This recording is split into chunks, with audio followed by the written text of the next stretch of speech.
social changes with which leaders are implicated, but direct that anger against people below you. Below you. I mean, that's the history of insurgency in the United States, especially white insurgency. So, that's one thing that has happened everywhere. The other thing that's happened everywhere is the failure of what I'll call the center left. It's really the Democratic left. Everywhere. Now, maybe it isn't the fault of the PT in Brazil that it could not affect the economic changes, the economic reforms that would have, in a way, satisfied the promises it made to its activated constituencies. Maybe they couldn't do it because of economic globalization itself, the strength of global economic forces, and maybe they couldn't do it because, like all political parties, so many of their factions were implicated in the clientelism and the patronage and the transactional politics that characterizes Latin American politics particularly. But whatever the reason, the specific reasons, and they're different in different countries, notice that the center left failed everywhere. Look at this country. Look at the failure of the Democratic Party to do anything to intervene in the movement of investment and industry out of the Midwest and the Northeast in ways that would have shored up the communities in which people actually lived and earned livelihoods and hoped and dreamt for their children. They didn't do anything. What they did is they paid for the highways that accelerated this disinvestment from central cities. That's what they did. And Democrats did that. Democrats did that. Now, of course, the new Democrats, the Clintons and the Gores and the Obamas were even worse because they signed the trade pacts, which took industry not only out of the Midwest, but took it out of the United States altogether, without not exactly compensating, but without considering policies to reconstruct these devastated communities. So, and that happened in Brazil too. Lula did not initiate the policies. Maybe he could not. You know, there are a lot of particularities that I'm glossing over. Maybe he could not. And he's in jail now. I shouldn't talk badly about him. But he didn't do anything about the fact that the industrial working class in Brazil, because Latin America has an industrial working class, that the industrial working class in Brazil was being decimated by economic change, that workers had become precarious workers. And under those circumstances, somebody like Bolsonaro could win an election. All right, so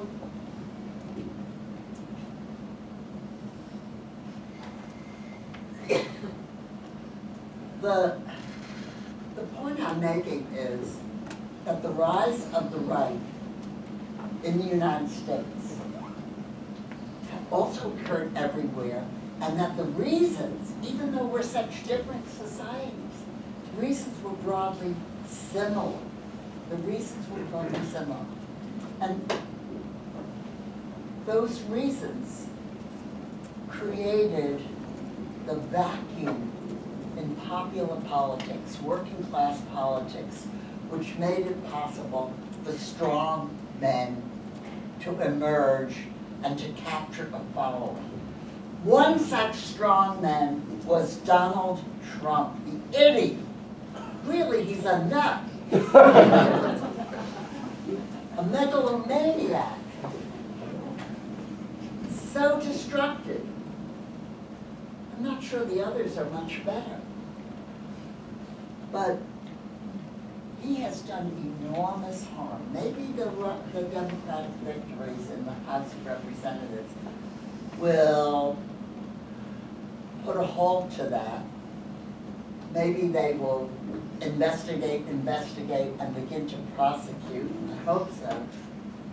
But he has fostered, encouraged the rise of an American right that we have never seen before. It is racist, it is anti-Semitic, it is absolutely lunatic. White nationalists, that's what it is. And of course there were seeds of it in this country, there's no question about that, I'm not stupid. But we're going to have to deal with that in the foreseeable future. And we're also going to have to work very hard. If the election last night was the beginning of a term, and we're going to have a more democratic politics, that democratic politics is going to has an enormous amount of work to do.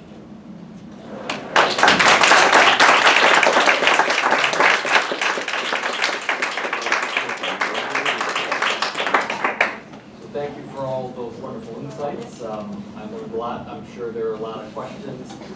It's great to see so many students here too. So what I'd like to do is have a student start with a question, and every other student. I know there are a lot of faculty here, so student faculty, so we can have a lot of student questions.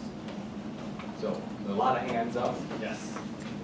I will do something which everyone will hate. I don't have a question. I just would like to offer a super quick little note as a Russian Jew from Germany who just came 2 years ago, just to like give you the perspective of an outsider, because I'm in this amazing position where I just can observe everything and don't have to answer like Clinton or Trump and like freak out. But what I like to listen to you, Professor Pine, right now, like I want to hug you and take you out for dinner, and like you are the first person that's openly democratic talked, and it doesn't like make me want to crawl into a cave. You, first of all, like, no, it's not just the right, like, listen, like, Pittsburgh just happened, believe me, I haven't ever felt that threatened by anti-Semitism in 24 years in Germany. So, 22. And like, this is not like slavery back in the day, that's like, I was in class with students whose grandparents literally put mine into that position. So, believe me, I know this difficulty of handling emotional situations. But what happens right now, the most like, it's so primitive, no one talks. If I say that I don't like Clinton, half would already turn around, 25% would grab the next stone and throw. And like on Bumble, it's like a dating app, which I guess the younger ones know, there are guys who have in their profile, if you go to Trump, don't even swipe. So I swiped, and I asked him, and I was, dude, do you think this is how you will solve it? You really think that? You're not my president. Oh, you really, like, I tell you honestly, like, I was in high school in the anarchist group. Like, I grew up with emo and this and that. We were left/anarchists. And here, I'm considered like, I'm probably the rightest in this room. And you know what? Like, speaking out, I stopped. I stopped speaking out because I get called stuff like, I'm horrified. And Professor Pine says, yeah, Democrats failed, and they did, and they fail every day, and they fail me, who is so eager to learn, so open to like get to know America and New York, but it's not possible. I mentioned slavery in my psychology of religion class, making the point that in Freud's time there was no slavery in Germany. I got misunderstood. I got yelled at. I got laughed at. It ended in me, and it ended in the class leaving without it being resolved. Like the professor just quit the class, It ended in me calling my boyfriend bawling for an hour in front of the school because the black guy left and slammed the door on me, denying the existence of slavery. I was talking about Germany because we talked about Freud, and I guess no one in that group knew about it. You know what? You guys have, like, my age, people have to start reading and to start listening and to talk to each other. So, thank you for your statement, and I'd like to maybe phrase it into a question for Michael, because bringing us back to the bar. I don't have a problem. Right? I think your description of conversations with other people gets to the point of in America we don't talk to the quote unquote other side, dehumanize the other side. So what I was struck about Michael's story is that you were talking to in a sense the other side, right? And so how can we do more of that? And because I think that's necessary for us to move forward in a more civil manner. I don't know if you have any. So I don't know. Go to the bar. I think it's hard in that many people self-segregate.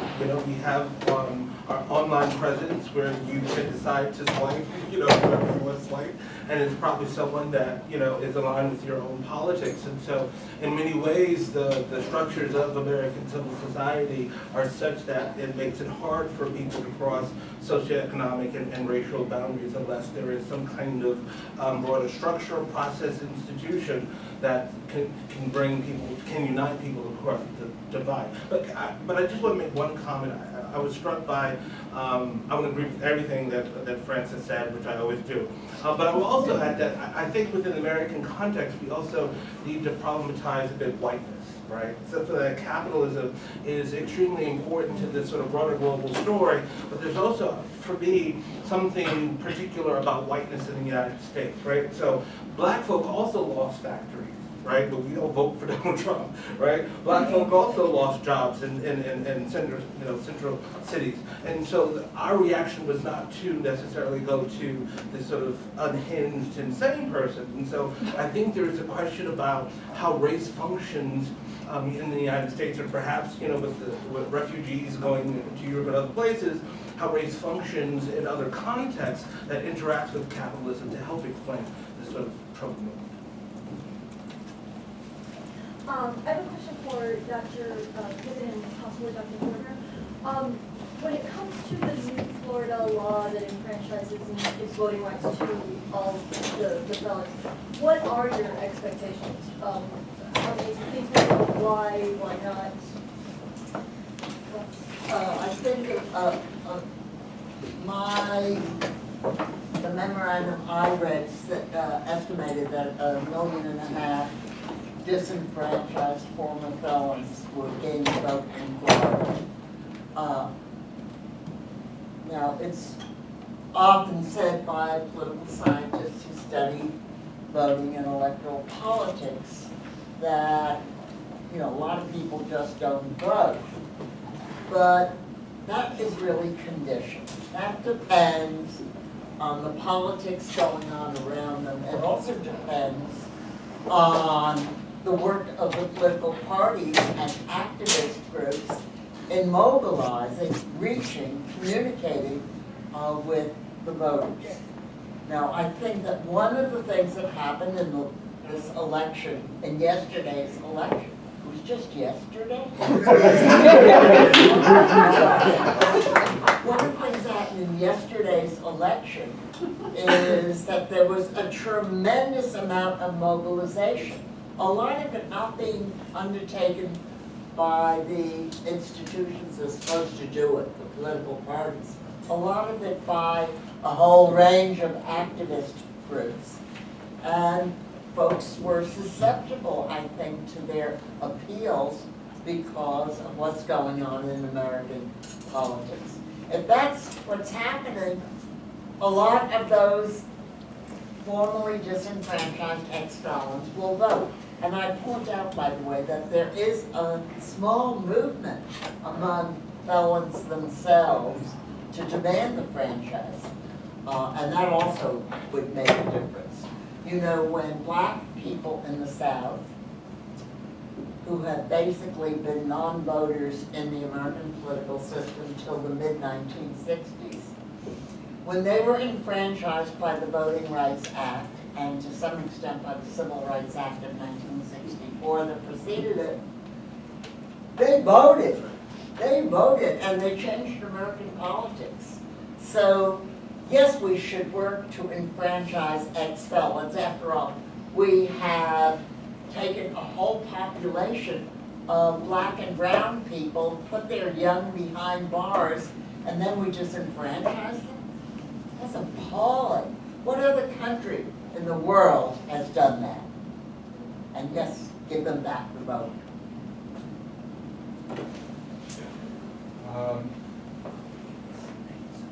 Most of us in this room are pretty much on the center left, I think, and we should. A lot of us are praising the blue wave, and Professor Jones's analysis of how the democratic control of Congress is going to work out is very apt. Nobody said, though, that the strengthening of Republican control of the Senate is going to give the current president a freer hand in all of his appointments, including the judiciary. That is something to be afraid of. Comments? Well, I'm sorry, it was directed to you, I think. Just quickly, I mean, we don't know who Trump would have nominated because he was afraid of that person not getting through, but everyone he nominated got through with the old Senate. So I don't know. Yeah. Yes, he has more votes, but I don't know how, you know, I don't think that those 2 extra votes or maybe 3 extra votes are going to make that much of a difference would be my take on it. Could I just say something?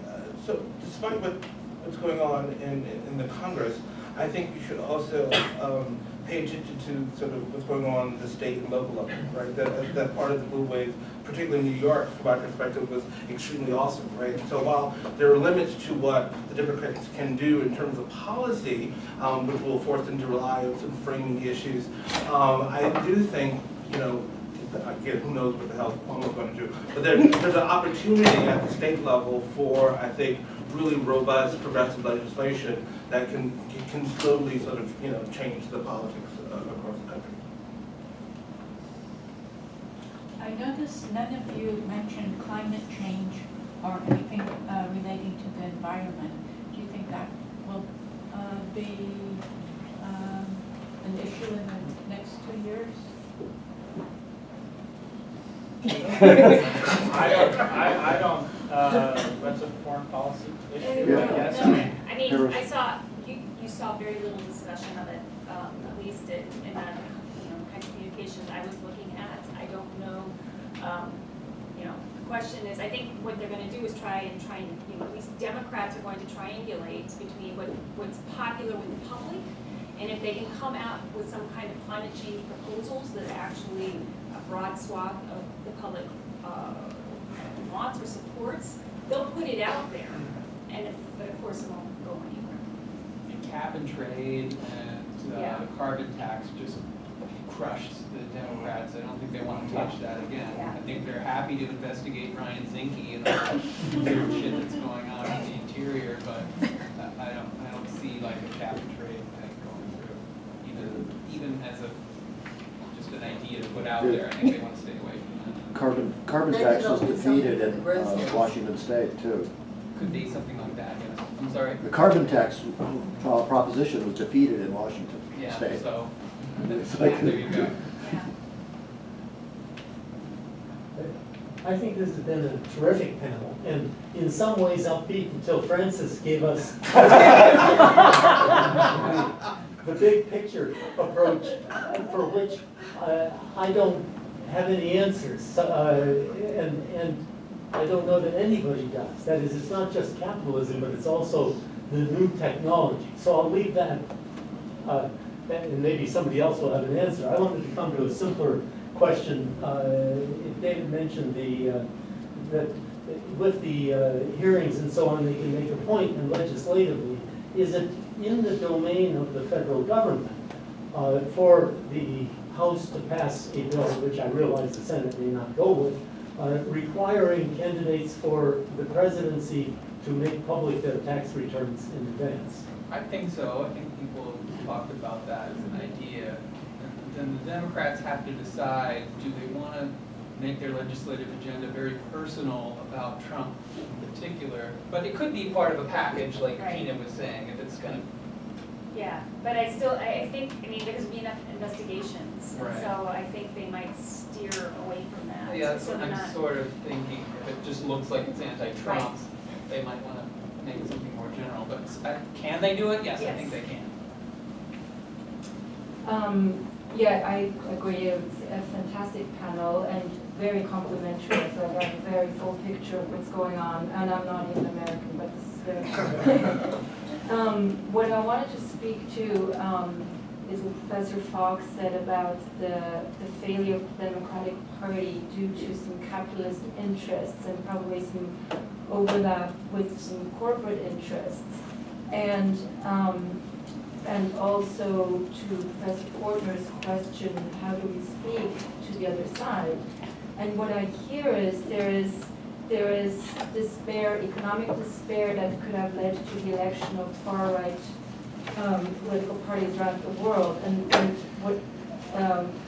what I see in England, for instance, in Brexit, is it's essentially an interpretation of the situation, how we respond politically. So in England, you have Brexit, you have a response to the economic despair brought on by capitalist structures in the EU. And you have two responses. You have on one side, the anti-Muslim, anti-immigrant response. That's maybe the less educated response that led to Brexit. But on the other side, you have Jeremy Corbyn, who also supported Brexit, responding to the corporate capitalist pressure from the EU. Did you support Brexit? Well, initially he did.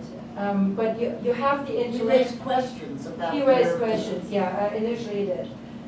At some stage he did, I remember reading that. So, but anyways, you have the more intellectual approach, like I'm from Switzerland, I support Brexit because of the corporate structure of the EU that exploits people and that benefits corporations. And Switzerland is not part of the EU, and I fully support that. So in America, you have a divide as well, but the Democrats can't speak to that because there is this cooperation between politicians and the corporate interests that cannot easily be dismantled once you're elected. You will authorize the building of highways, whether you're Republican or Democrat. So I feel like in order to reach the other side, we as the people have to talk about this corporate dominance because elected politicians will not be able to speak about it because they benefit from it, no matter what side of the political spectrum you're on.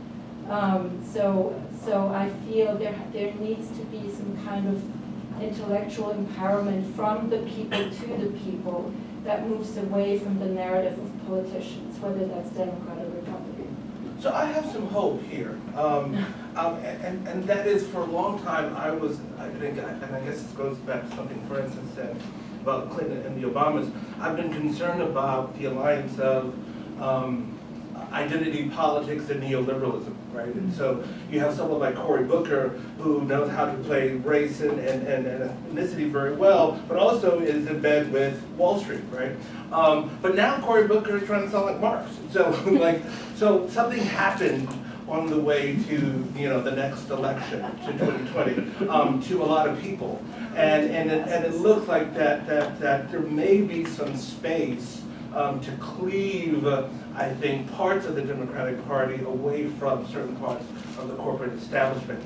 And so I'm somewhat hopeful that party leaders have sort of heard the call and a lot of things that Frank has talked about sort of people actually responding to sort of these desperate economic times, and hopefully will fashion a sort of a more left-leaning, left corporate agenda. I hope so, but isn't the fact that you're politically elected automatically you're automatically a beneficiary of donations, and they include corporate donations, so you can't then go back and, you know. Well, so criticize. more and more people, although Beta lost, right, are not sort of taking the money, right? And so I see good sign. Again, I'm not Yeah. saying we're going to this sort of Shangri-La, but I do see that connection on the left between corporate money and sort of liberal politics, sort of breaking up if only slightly. The Democrats have had enormous success in raising small, very small contributions. I mean, some of their email messages ask for $1. So, And come frequently. The New York Times, though, in their assessments of what happened today, are arguing that the election results show the advantage of middle, not progressive Democratic candidates. Meadow lost, Gillum lost, Abrams lost, and that a lot of the seats that were picked up in areas that Republicans had held previously, and so that they're in suburban, more affluent areas. So that to me doesn't signal something in terms. Maybe that's a misinterpretation. I'd be interested in. it deserves being scrutinized Yeah. because Abrams ran against Kemp in the face of enormous fraud. Right. Beto O'Rourke was Yeah. running against Suppression. Cruz, and when I last saw, he hadn't actually lost. Has he lost now? Yeah. Okay, but he was running against Cruz, and it was also Texas. Right. Yeah. Democrat hasn't won in Texas statewide since James Hightower was agricultural commissioner. So we have to be careful, I think. Any other questions? This is a less serious question. Does reading at the park actually get a lot of girls? Poor guy. Not this time.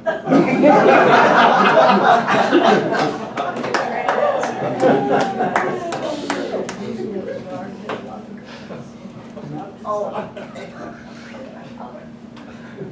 That was probably the most interesting question at an academic. I just can't end on that note. Thank you all for speaking, and I'm just wondering if anybody wants to talk a little bit about where does this set us up for 2020, right? Like who's positioning themselves, who seems to be positioning themselves, what do we think is gonna happen over the next 2 years leading up to that election, which I'm assuming is starting now, right? Kina, you're probably looking out for. I think Gavin Newsom. It would be a good staging. I think Beto maybe is a VP candidate. I could see him. He can certainly energize people, but I don't know that he has the experience. So, other thoughts? I mean, we can talk about all kinds of people. So, I mean,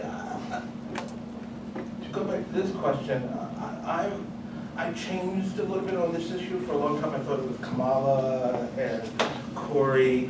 And speaking to the corporate thing, I sort of, they were in the Hamptons this summer, and so it tells you what's going on. But I do think there is a feeling among the base that Gillum and Abrams and O'Rourke really tapped. And I think the three of them in very different ways probably changed the calculus for the Democratic Party going forward. I'm not sure, being a boring senator is going to be enough that, given what Beto showed he could do in Texas, the type of grassroots movement that he could build, I think, the race now is a bit more open than it was a few months They ago. all lost. Well, they came but close. Right. Look where they were running. In Texas, Yeah. in Georgia. But there's another factor that maybe this election, yesterday's election, makes more important. Because it isn't only voters and parties and politicians and campaigners and consultants that determine what happens in government and electoral politics. It's also movements. And as the crazy right grew, with Trump's enthusiastic approval and with a trifecta, the right-wing Republicans controlling every branch of government, national government, and many state governments as well, it became very unclear that you could do movements because of the threat of military repression. So, if movements need to have at least an anchor, at least sort of a foot in electoral politics, because that helps to give them legitimacy, it helps to give them morale, and it helps to protect them from state repression. And that, I think, is now possible again, and that's going to be a factor in the next 2 years' politics. Yeah, no, I want to second that. I think what's happening in our politics is demonstrated by what the results show from yesterday, is that there's an acceleration of what Doug McAdams calls the cycles of contention. It's accelerating. So the Trump pushing back against the Obama movement, the influx of non-whites into the electorate, him coming in and then the resistance pushing back against Trump and taking back the House. It's like there's an acceleration of these cycles of contention. And McAdams' argument is that one of the reasons this is happening is because movements are being more integrated into the party. Whether it's the Tea Party and the Republican Party, or DSA now and so on with the Democratic Party. And I think a lot of this has to do with the changing nature of primaries and the way they're funded, and how activists from movements are more central in the primary process, accelerating the integration of movements into party politics. And so there's less of a separation. I think you're absolutely right, that's accelerating. Can I add something to that? I mean, one of the things that I thought was wonderful and amazing that I noticed was that, at least with my Facebook feed, all the woke people who were not necessarily mobilized the last time around were behaving like party activists this time around, right? And that they sort of took their millennial wokeness to another, or activist level. And I think if that kind of energy sustains itself, we could see something dramatic going forward. So, Attorney General Jeff Sessions was fired this morning, and I was wondering how that affects the Mueller investigation on Trump. We're all wondering that. Well, it opens the way for firing Rosenstein. Yeah. Well, apparently he stepped aside on the investigation, so who knows what's going to happen in the next 4 hours. Wait, Rosenstein just said? Well, he didn't resign, but he's no longer overseeing the Mueller investigation, according to Yeah, and the guy who was appointed. Whitaker. Yeah. Yeah. Who, what, 2016 said, lock Hillary Clinton up. Yeah, indicted her, yeah. Yeah, So, right, right. yeah. So the question is, what does Mueller have under wraps right now? The guess is that he's got a lot of things that are already set to go in motion, should. You better act fast. Yeah, well, Well, I he has to see his things ready. mean, he doesn't have any official power